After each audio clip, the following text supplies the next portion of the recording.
नमस्कार मित्रांनो.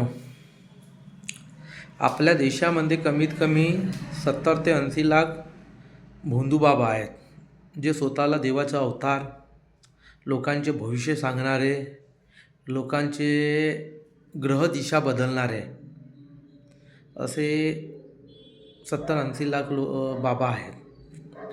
आणि आपल्या देशामध्ये कमीत कमी 6.5 तर 6.25 लाख शहर आणि गावं पकडून आहेत. एवढे बाबा असून त्यांच्या मागे एवढे गाव आहेत, तरीही आपल्या गावाची दारिद्र्यता, अशिक्षितता, बेरोजगारी दूर होत नाही. देशावर एवढे मोठे संकट येतात, मोठमोठे वादळ येतात. आता काल परवा वादळ आले, शेतकऱ्यांचे मराठवाडा, पश्चिम महाराष्ट्रामध्ये संपूर्ण पीक नष्ट झाले. तर हे मला विचार येते की हे बाबा भविष्यवाणी लोकांची करतात, मग हे एवढी आपदा येते तेव्हा सरकारला सांगत का नाही? का नुसतं मूर्ख बनवण्याचं काम आहे? मित्रांनो, असा एक गाव नाही आहे का तो अपराधमुक्त गाव आहे असा सांगा तुम्ही.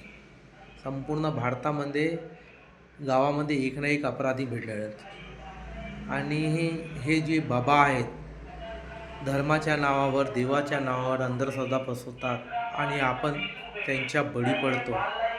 शोकांतिक आहे.